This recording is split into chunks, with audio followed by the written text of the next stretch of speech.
Welcome to a Blood and Pigment ship review. We are here talking about the Bark today. I am Joseph, and I'm joined by Guy. and Dan. hi, Dan. Hi. The Bark is kind of the draft horse of the Caribbean. It's the smallest two-deck ship in Blood and Plunder, and it cost 8 points. The Bark's max speed is 4 inches. It has sail settings for 4 inches, 2 inches, and 0 inches. Its windward value is -1, and it has a turn value of 4 inches. The Bark's hull fortitude is 4, and its hull integrity is 4, meaning it's going to take 12 hits to drop the ship to 1 fortitude. The rigging on this ship has fortitude 3 and integrity 5. The draft of the ship is 5. The Bark is a two-deck ship. Its main deck can hold up to 23 models and 4 light cannons. The aft deck can hold up to 12 models.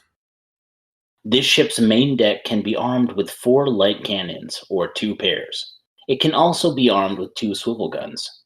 The Bark's aft deck can be armed with 2 swivels. The Bark has the simple rig, shallow draft, and lightly built traits. This ship has 2 possible upgrades, sweeps 2, and reinforced bulkheads. And reinforced bulkheads are usually worth the purchase. Now, the Bark is not a flashy ship, but it has a couple of good qualities. I like that this ship can be as cheap as 8 points. It's also been my preferred ship when running demos. I've used it for demos a good bit too, partly because of this lightly built trait, which makes understanding the cover simpler. It's a bad trait. You get a standard cover rather than heavy cover or hard cover like you do on most ships. But when you're teaching someone to play, you can just point to their standard shoot save, and they can use that rather than having to take the extra math step to give yourself a bonus. Yeah, especially if you put a unit card right in front of them, either from a starter set or from the deck of cards. It makes it a lot easier. C is what you use, yeah. Yeah, not having to subtract 1 all the time. Yeah, because sea battles can be a little bit more complicated than land battles because of everything going on with the ships. The Bark is actually a solid choice for your first few games if you're showing people how to play. 2 Barks with 1 unit of melee units and 1 unit of muskets is pretty much enough to get people kind of a feel for the game. You could even run one with cannons, just so they get a feel for that too. But you have the tiny cannons on it. But yeah, we've done demos that way. Yeah, and especially with cannons, people love cannons. They're kind of iconic, and I think before when I was offering people hey, you can have this Bark filled with musket guys or one with cannons, everybody went for the cannon one. Yeah. Now, this ship is also a nice, easy hobby project. It is. It's one of the easiest ones to build up, or it is the easiest ship to build up. I think the boat's probably easier, but this can be done in 3 hours. I have done the scientific research. Yeah, you kind of blew me away on that one, watching you from start to finish for 3 hours, finishing it. Made some compromises and suboptimal choices, but it was fun to try to get it done in one evening. Yeah, and it's a good little ship for anything under 100 points as well. I mean, if you're going 100 points, it's not terrible. Once you go over 100 points, you really want to upgrade into something bigger. Not only something bigger, but something better. I mean, I thought the sloop's technically bigger than the model-wise. I know they're both size 2, but the sloop's a bigger model and way better. Oh, yeah. Yeah, this is pretty small. And only the sloop is 15 points, so 4 more points for just a league's better ship. So what problems do you have with the ship, Guy? Well, the ship is outclassed by all other ships, and even the Piragua in some ways. This usually wouldn't be a problem because I like suboptimal choices existing. The problem is that the price of the ship is $39, and that's a trap for new players. Buying a Bark will get a player sailing when they start the game, and sailing is one of the most enjoyable parts of the game. But the Bark has a hard time competing with all the other ships, and this will lead new players to think that they wasted money on their first ship purchase. It is kind of cold water in the face when after you learn how to play and then realize that your ship is not as good as everybody else's. Yeah, I completely agree there. Yeah, you're much better off spending the extra money on a sloop, to be honest, if you're really excited going to the sea games. This is just, it's good for amphibious games, I would say. Amphibious games, 100 points, maybe 150. But once you go bigger than that, I've never run this unless it's in demo games. I don't touch it. It's bad juju for me. And especially if you spend a lot of time hopping the ship up, making it look nice, just to have it be crushed game and game again. You spent a good bit of time on yours. Yours looks pretty nice, isn't it? I did. I actually really like it, but I tied up its sails because I mean to use it as terrain more than a ship. Always tied up at a dock.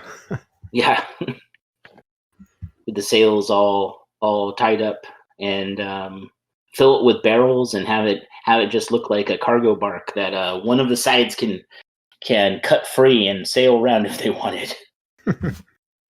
I have heard from the guys at Firelock that they kind of self-consciously made the ship an effort to get a low price point ship that could get people going, which is nice, but it doesn't fix the fact that it's not very powerful.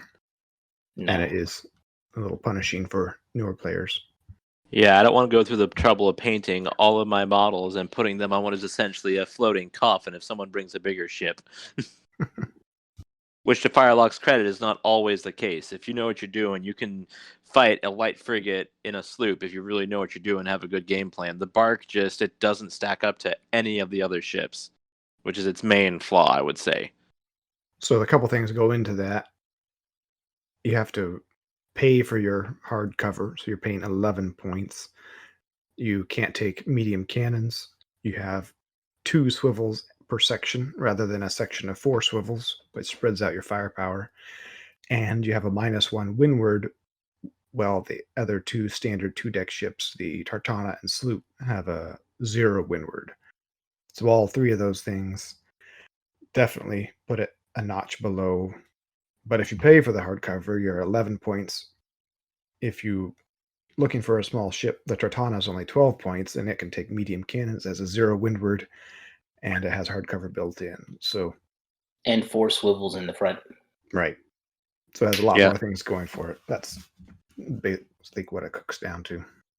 Yeah, the Tartana is pretty underrated. After the swivel update and everything, my roomie got one, and we've played a few games, and it's at first I kind of wrote it off as, it looks like a slightly bigger bark, but if you know what you're doing, it packs a punch.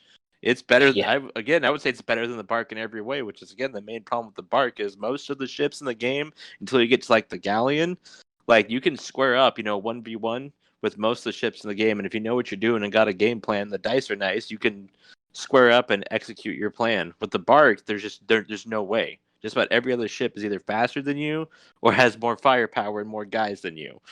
Mm-hmm. And does only carry 35 models too. Yeah. I would never want to put 35 models in it anyway. And even if you run multiple, it's still, they're floating tinder boxes. Yeah. They are a little tougher than the Piragua, so you can use them, and they have light cover like the Piragua. So if you want just a musket platform, they're a cheap way to do it, but again, not great. Yeah. And those cases would make a fun game. I've used the bark as a auxiliary ship with a brigantine and a sloop just to get more cannons on the board, to just put like a light gun crew in there with two light cannons. If you have a more threatening ship out there, they'll have to target that, and then this guy might be able to scoot around and do some damage without getting turning into a coffin, right? Yeah, and I just sailed it at 2 the whole time and tried plugging away shots.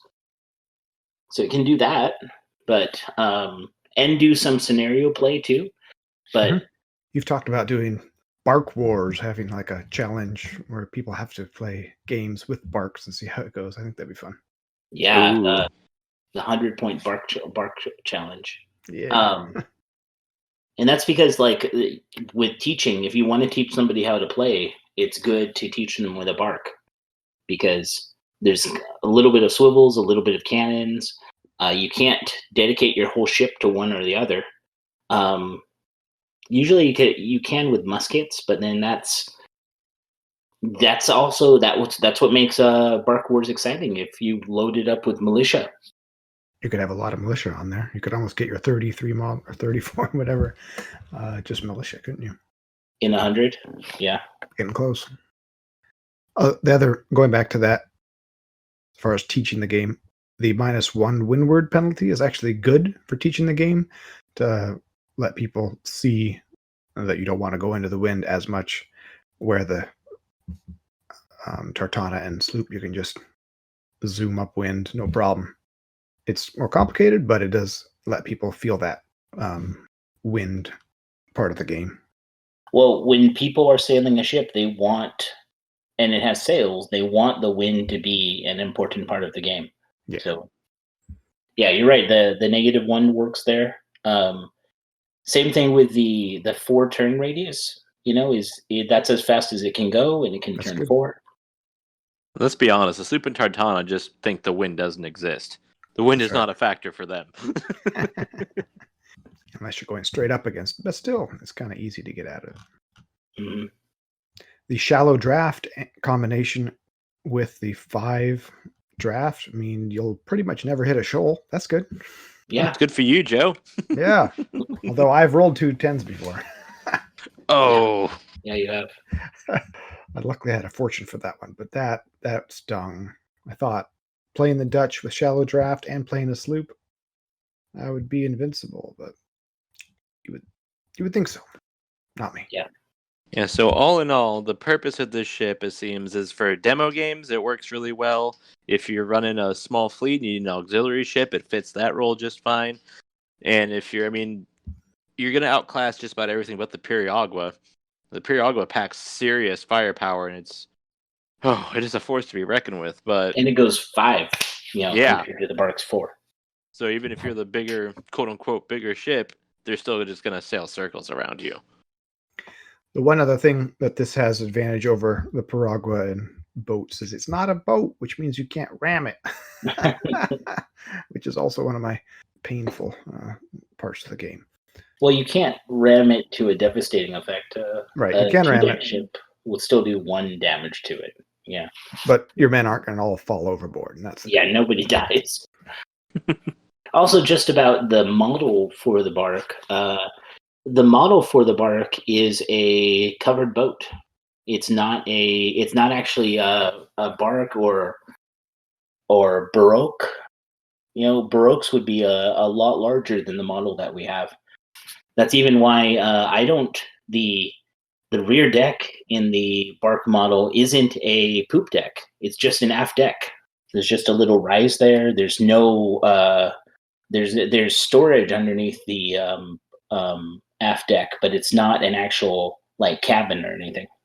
Sounds like bark was a fairly generic term in the period, and that term has evolved quite a bit over the couple centuries it was used. Firelock uses it to mean just tiny ship.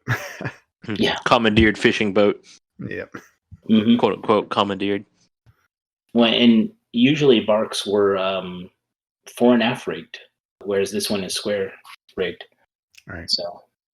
But if any of y'all are good with your hobby craft out there, you could make it fore and aft rigged. Yep. There's a guy in our group that did rig it up more like a Tartana. Yeah, like he rigged it like a schooner with 2 gaff sails and a foresail in the front. Looked good too. Well, any final thoughts about the Bark? Not a power choice, but it has its place. If you're looking to get into the game, I would probably recommend a sloop or Tartana before the Bark. Just know what you're getting if you buy a Bark. It's a little non-powerful ship. Yeah, I would say if you're looking more into doing amphibious scenarios, small points, Bark's a good choice. But yeah, if you're looking to hop straight into the water and swash all of your buckles, I would definitely do the sloop or Tartana as a starter ship. I think the Bark makes great terrain and should be used in all of your seaside amphibious scenarios as a fishing vessel that's just anchored off the coast. For more scathing details on the Bark and all other ships in Blood and Plunder, you can go over to bloodandpigment.com and check out all our articles there. We have articles on ships, boats, nations, factions, terrain building, painting guides, and battle reports. You can go check it out. With that, this has been another Blood and Pigment ship review. Keep your dice ready and the wind at your back.